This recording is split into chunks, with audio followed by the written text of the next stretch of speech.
Bonjour à tous et bienvenue sur ma chaîne YouTube. Aujourd'hui, nous allons réaliser ensemble du char siu. Il ne s'agit pas du char siu chinois. D'ailleurs, je vous l'ai déjà présenté et je vous mets le lien ici également dans la description, que l'on appelle notamment char siu en cantonais. Mais il s'agit en fait de char siu japonais. Alors, le char siu chinois et japonais sont complètement différents en termes de goût, en termes de préparation, en termes de présentation. Ne pensez pas obtenir du char siu japonais si vous allez dans un restaurant chinois, si vous consommez par exemple une soupe de nouilles. C'est complètement différent. En termes de recettes, je vais vous présenter une recette où on va obtenir à la fin des tranches de char siu rondes, c'est-à-dire qu'on va devoir rouler la poitrine de porc. Mais vous pouvez tout à fait ne pas rouler la poitrine de porc, dans ce cas-là vous obtiendrez du char siu rectangulaire, ça marche également. Au niveau de la recette, on va devoir passer par 3 étapes. Une première étape qui consiste à faire dorer la poitrine de porc, une deuxième étape qui consiste en fait à faire cuire la poitrine de porc, et une troisième étape qui consiste à faire mariner la poitrine de porc. Et en fait, le mieux pour cette recette, c'est de préparer cette recette la veille pour le lendemain. En fait, il faut faire mariner toute une nuit, au minimum 6 heures. Et vous allez voir, c'est une recette très simple à faire. Et sinon, pour la recette, c'est tout de suite. Pour cette recette, vous aurez besoin de 800 g de poitrine de porc, une demi-cuillère à soupe d'huile, 10 g de gingembre, une tige de ciboulette asiatique, 500 ml d'eau, 40 ml de saké, 40 ml de miline, 100 ml de sauce de soja, 3 cuillères à soupe de sucre et 1 cuillère à café de sel, mais c'est facultatif. Donc dans un premier temps, on va s'occuper de notre ciboulette. Bien sûr, je l'ai préalablement rincée. On coupe la base. Comme elle a des racines, on pourra la replanter ou faire pousser une nouvelle tige en la remettant dans de l'eau. Ensuite, on coupe en tronçons. Il n'y a pas de coupe en particulier. Et voilà le résultat. Concernant le gingembre, on n'en a pas besoin d'autant. On va juste prendre la moitié. Ensuite, on va râper la partie extérieure à l'aide d'une cuillère à café. Et ça s'enlève facilement. Voilà. Je vais également retirer cette partie car elle est abîmée. Voilà. Et maintenant, on va la détailler en lamelles. Fine ou grosse, peu importe, car dans tous les cas, on va cuire pendant 2 heures.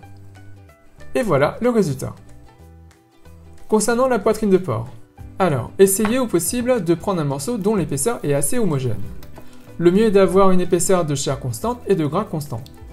Il m'arrive de demander à mon boucher d'aller en prendre dans la réserve pour que je choisisse. Si l'épaisseur n'est pas constante, ce sera plus difficile à rouler. Donc, on prend notre poitrine et on va la rouler de cette façon, en resserrant au maximum pour qu'il y ait le moins de relâchement possible. Quand ce sera cuit, on verra une poitrine roulée de cette façon-là. Si vous souhaitez assaisonner la chair avec du sel avant de la rouler, vous pouvez le faire et faites-le à ce moment-là. Moi, je ne le fais pas systématiquement. C'est pour ça que je vous indique que le sel est facultatif. Une fois roulé, on prend de la ficelle pour cuisine et on va enrouler la ficelle tout autour de la poitrine de porc. Donc, on prend la ficelle, on passe le fil par le dessous, je le passe 3 fois, on resserre, et je ne fais pas de nœud. J'en ferai qu'un seul à la fin. Le fait de passer le fil 3 fois me permet de bien maintenir le premier tour serré. Et maintenant, on va donc enrouler la ficelle tout autour de la poitrine de porc en serrant bien pour que le morceau soit bien compact. Si vous souhaitez barder la poitrine de porc comme pour faire un rôti de bœuf ou de veau, vous pouvez bien sûr le faire. Mais dans ce cas, n'espacez pas trop entre chaque section. On ne veut pas juste maintenir une forme, mais on veut avoir quelque chose de bien serré. Donc voilà. Il ne me reste plus qu'à faire un nœud. Voilà. On coupe la ficelle. Donc voilà la poitrine de porc. Et l'idée, c'est qu'on pourra couper des tranches par la suite et avoir des disques relativement réguliers. Maintenant, mettez de l'huile dans une poêle et portez le feu à feu fort. Une fois la poêle chaude, on y dépose notre poitrine de porc et on va faire griller la partie extérieure de tous les côtés. Donc, on laisse poser sur une face pendant quelques minutes.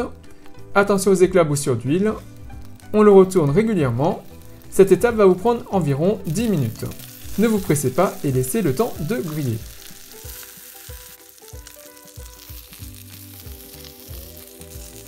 Donc voilà, mon morceau est pas mal grillé de tous les côtés et on va donc passer à la cuisson. Prenez une casserole haute mais pas trop large. On va y verser les 500 ml d'eau et on porte le feu à feu fort. On ajoute la sauce de soja, le miline, le saké, le sucre et déposez-y maintenant votre poitrine de porc. On ajoute les tronçons de ciboulette et on ajoute également le gingembre. Dès que ça bout, on va passer le feu à un feu en dessous du feu moyen on recouvre en laissant une ouverture. Normalement, on utilise un Otoshibutsu qui est un couvercle en bois et on le pose au contact de la viande. Sinon, on peut également poser une feuille de papier aluminium au contact au-dessus de la viande. Et on va laisser cuire pendant 2 heures. Régulièrement, il vous faudra découvrir et retourner la poitrine pour cuire de tous les côtés et pour que l'intérieur soit bien cuit uniformément. Pour cette recette, si vous n'avez pas de méline, vous pouvez tout à fait remplacer par du saké et faire que du saké. Et pour cette recette, oubliez la cuisson rapide en pensant à faire évaporer le liquide rapidement. D'une part, ça ne sert à rien car les goûts n'entreront pas dans la viande et d'autre part, la couenne ne sera pas tendre. Le chashu ne sera donc pas fondant. Il faut de la patience et donc du temps. L'idée n'est pas non plus de faire évaporer le liquide trop rapidement car on en aura besoin par la suite. Donc voilà, au bout de 2 heures, la poitrine est cuite, la couenne est molle et fondante, le liquide a réduit. On va laisser un peu refroidir.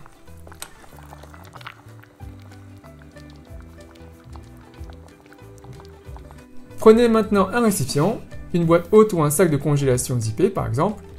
On dépose la poitrine cuite dedans. On y verse le liquide de cuisson qui a réduit.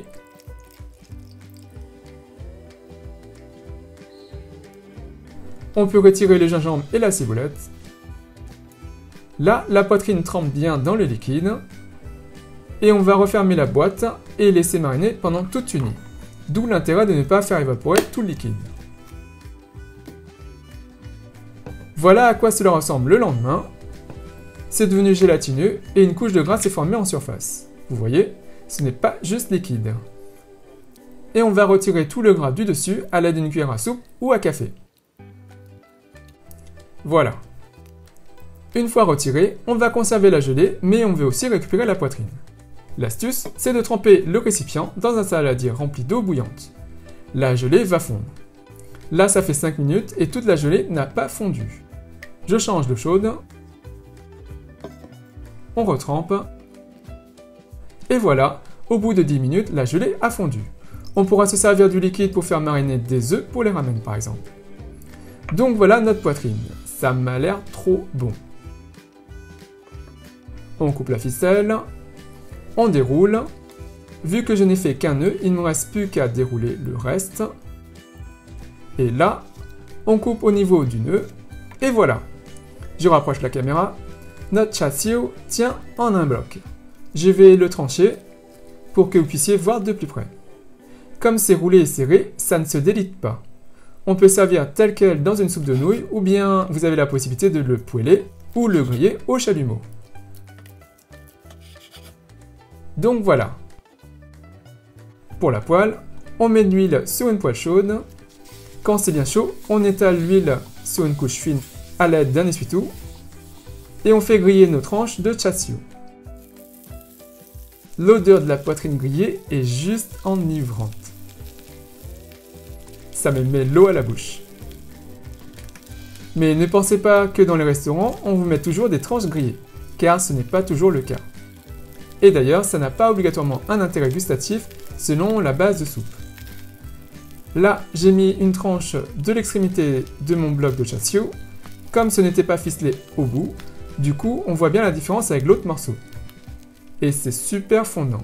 C'est fin et donc ça a même du mal à tenir droit avec les baguettes. En tout cas, amusez-vous bien et réalisez de bons petits plats avec. Pour ma part, je m'en sers pour mes ramen ou bien dans mes okonomiyaki, à la place du bacon. Et juste pour vous montrer une vidéo de bol de ramen que j'ai pris à Shibuya il y a quelques temps de cela, le chashu n'était pas grillé mais hyper fondant, c'était servi avec des gyoza. Et là, c'était à Kanazawa, c'était également trop bon. Et il ne me reste plus qu'à vous souhaiter une bonne dégustation. Donc voilà, j'espère que cette recette vous a plu et comme cette fois elle est très simple à faire. Suivez bien les 3 étapes et vous allez voir, vous obtiendrez un chashu fondant et vraiment délicieux. Et bien sûr, si vous avez cette recette, n'hésitez pas à me laisser un commentaire juste en dessous à me dire ce que vous en pensez. N'oubliez pas de cliquer sur la petite cloche pour être notifié de la mise en ligne des prochaines vidéos. Et comme d'habitude, si vous appréciez cette recette, si vous appréciez cette vidéo, n'hésitez pas à faire un big thumbs up, à liker la vidéo, à la partager autour de vous, à vous abonner à ma chaîne YouTube, à me suivre sur les comptes Twitter, Instagram et Facebook. Et moi je vous dis à très bientôt. Bye!